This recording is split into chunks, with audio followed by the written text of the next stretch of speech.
Hello my friends, welcome to another knowledge lesson. Today is an exciting day because we are starting a new domain in our knowledge. Our last domain was about the human body. In that domain we learned a lot about maintaining a well-balanced diet and eating all the right foods to give our bodies the nutrients that they need.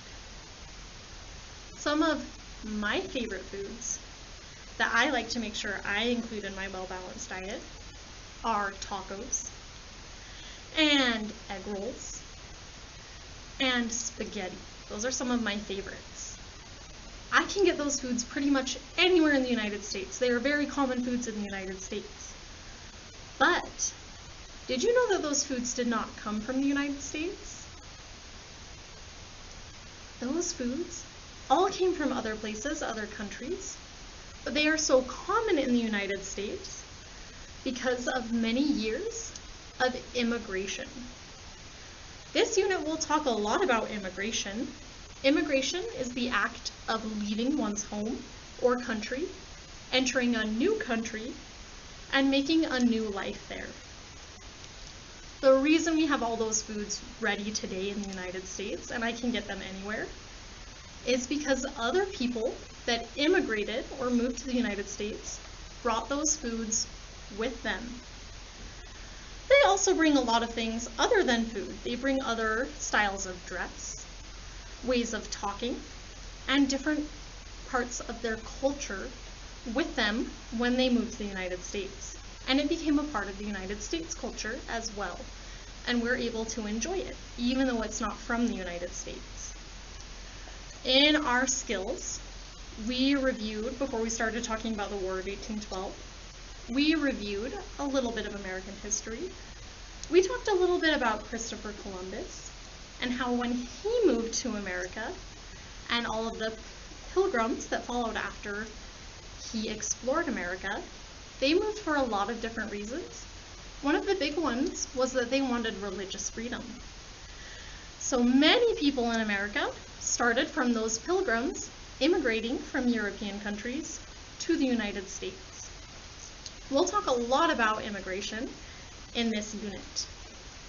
We are also going to talk about an important phrase. This phrase that we'll talk about is a motto for the United States. A motto is a saying that fully encapsulates or fully explains things that are important to a country. The motto that we're going to talk about today, that is the motto of the United States, can be found on United States currency or money. I've got a couple of coins. I'm going to show you where that motto is. It'll be hard to see on the camera. So if your parents have some spare change lying around or even dollar bills, ask them to take a look and see if you can see this saying. I'm going to show you on this quarter. I'll hold it up as close as I can. Above that eagle's head, there is a saying that says, E Pluribus Unum. We can see it on the nickel, at the very top of the coin. I know that's hard to see on the camera. Hopefully you have some coins at home where you can look at as well. On these new pennies, that phrase is at the top of the shield. And on the dimes, we can see it in between the torches. That one's the hardest one to see. I know those are not very easy to see on the camera, so again, if your parents have some spare change that you can look at, please look at it. See if you can see that saying. Since it's hard to see in our coins, I've written it on my board. On all of those coins, that phrase said, E Pluribus Unum. This sounds a little funny because this is not English. This is a language called Latin that is a very, very old language that we don't use in our regular conversations anymore. No one speaks Latin anymore in regular conversations. But a lot of English words come from Latin words.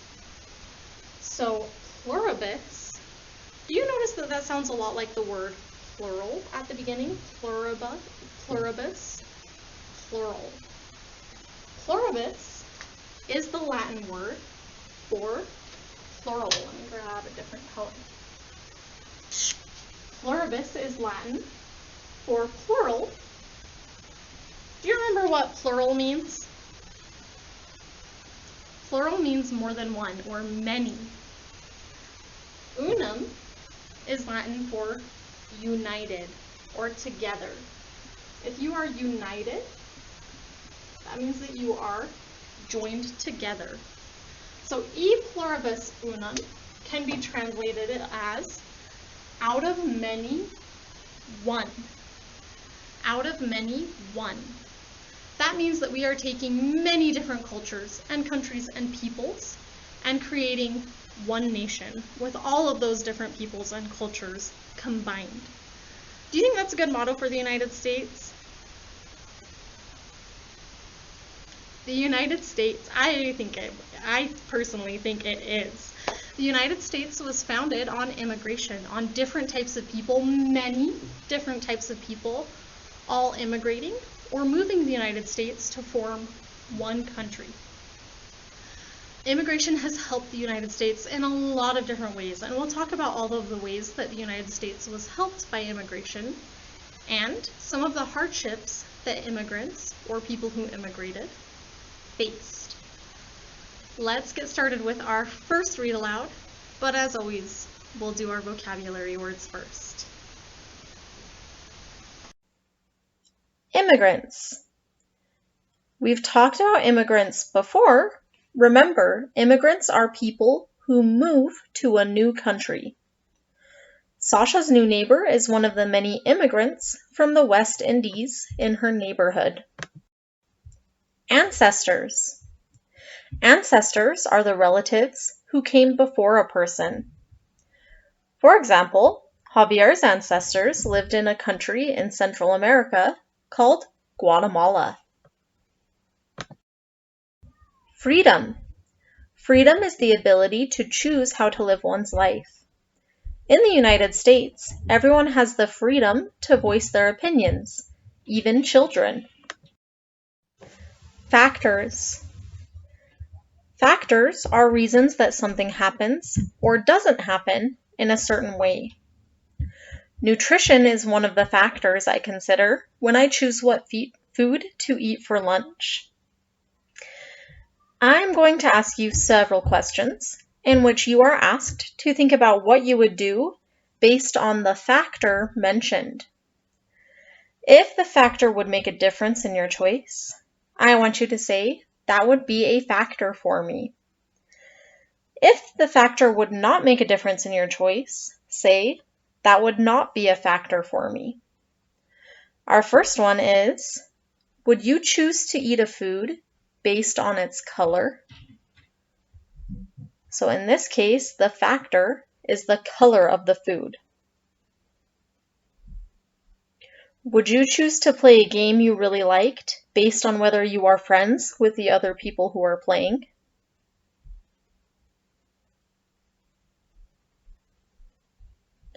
Would you apologize to a friend or family member based on the knowledge that you hurt their feelings? Would you volunteer to do a hard job knowing that you would get a reward?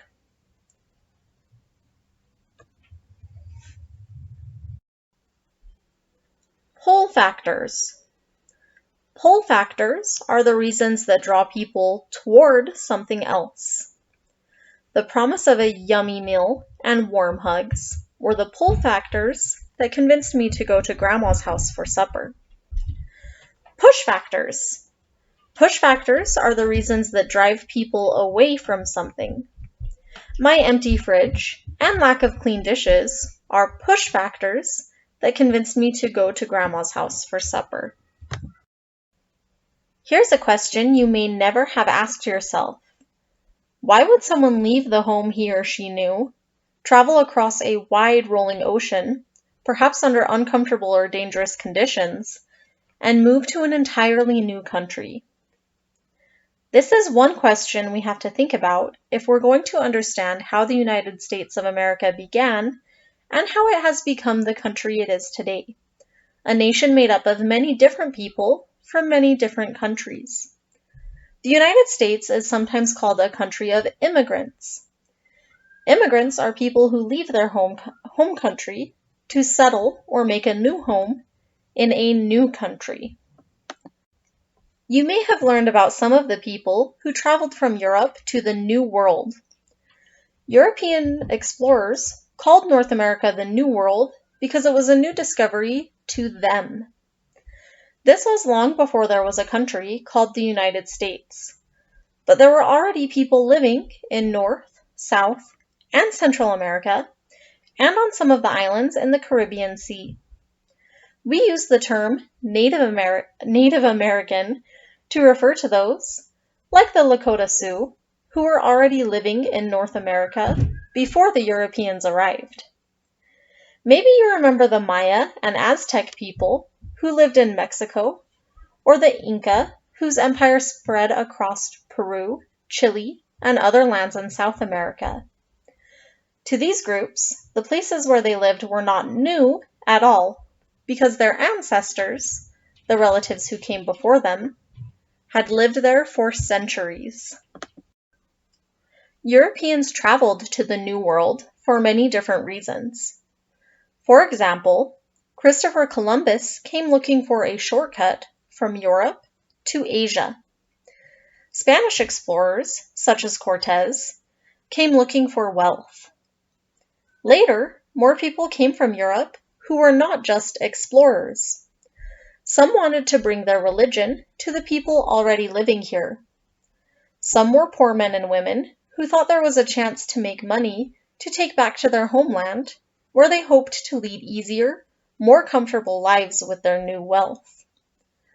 Others were adventurers, attracted to the excitement of a new place. The greater number of these travelers to North and South America did not actually want to settle in the Americas and make the New World their home for good.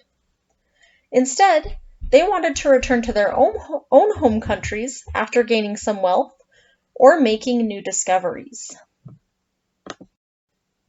Much later, a group of people we call the Pilgrims were looking for a place where they could follow their own religion without being told what to believe by the King of England. When people practice religion, they are meeting to share ideas, songs, and prayers that are connected to what they believe about the world and life. Back in England, they were known as separatists, and they lived in fear of being arrested and thrown in jail for not having the same religious beliefs as their king. In order to meet together and practice their religion without fear, they decided to leave England behind. They hoped that there would be plenty of room in the New World in which to have the freedom to live and practice their religion in their own way. The Pilgrims were not the very first settlers in the New World, part of which we now call the United States. They were important, however, because they helped to set an example by doing something new and different. So what is an immigrant? An immigrant is someone who comes from another country to settle in a new place. Think back to that question I asked you at the very beginning of the lesson. Why might someone leave the home he or she knew and move to an entirely new country?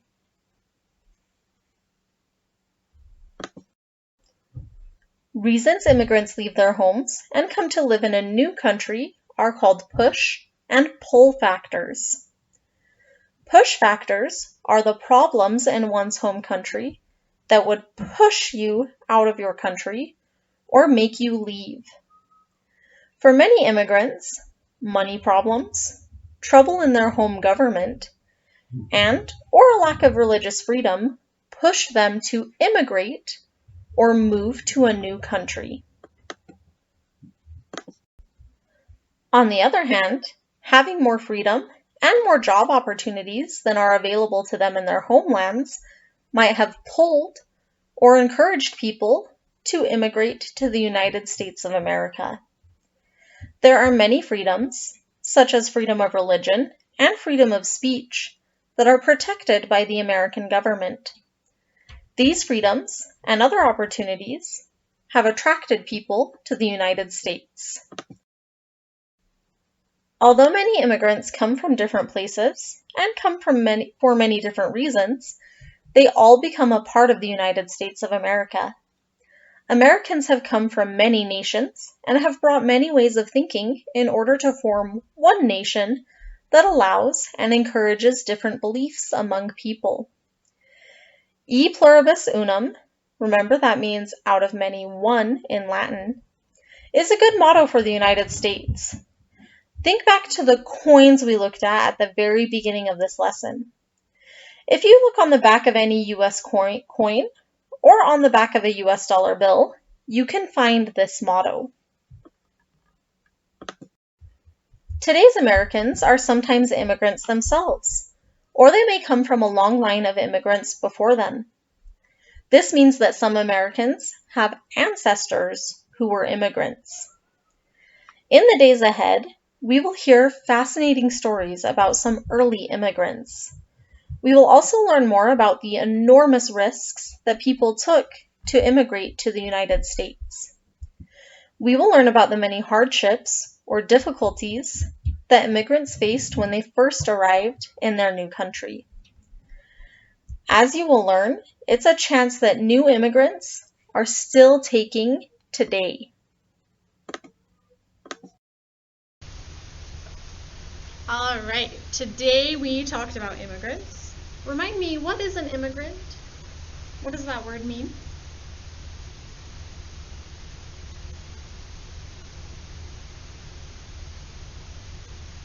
You got it.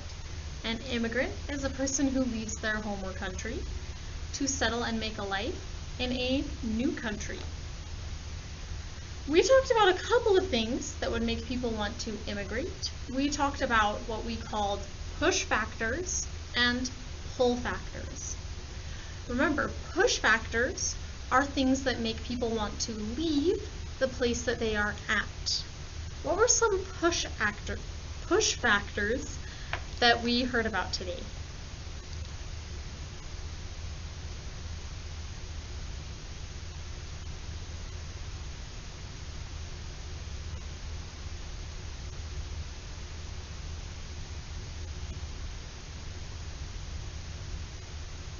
There are lots of different push factors depending on the place people are leaving from. But some of the main ones that we talked about that are very common are problems with money, problems with the government of the country that they're living in, fear or lack of freedom to practice their religion. Those are a couple of the main ones or big ones. What about pull factors? Remember, a push factor is something that pushes someone out of the country they're living in that makes them want to leave. A pull factor is something in the country that they're moving to that makes them want to move there. What were some pull factors about the United States that we heard about today?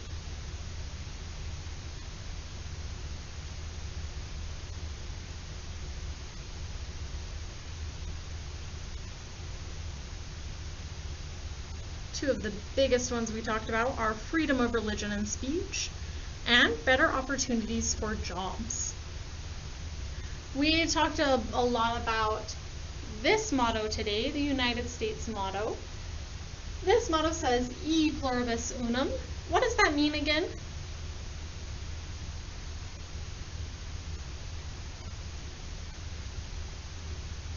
You've got it. E pluribus unum means out of many, one. Where can we find this? We can find that motto on our money, on our currency. Why do you think this is a good motto for the United States? Out of many, one. E pluribus unum. Why is that a good motto for the United States, do you think? Turn and tell whoever is helping you today. When you are finished with that conversation, go ahead and open up the PDF attached to today's assignment. As always, I'm going to jump onto my computer and I'll show you what we're doing today. We talked a lot today about the phrase E pluribus unum. Remember, E pluribus unum means out of many, one. The United States is made up of lots of immigrants from lots of different countries. These immigrants work like puzzle pieces that create that are different individually, but create one whole nation when put together. For the next couple of days, as we learn about some immigrants that moved to America, we are going to create puzzle pieces.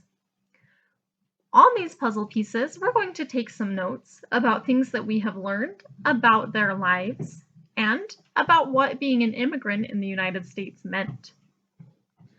Today, when we put these puzzle pieces together, they will form a picture of the United States. For today, we're going to start on our very first puzzle piece. These will work a lot like our journal entries. On this puzzle piece, I want you to write 2 or 3 sentences about what we learned about immigration today. Why do people immigrate or move to the United States? You'll want to think about push and pull factors. What push and pull factors make people want to immigrate? Tell me what you remember about what we learned about immigration so far in 2 or 3 sentences. I also want you to tell me about the phrase E Pluribus Unum. Remember, that is the motto of the United States. Again, it means out of many, one. Why is that a good motto for the United States?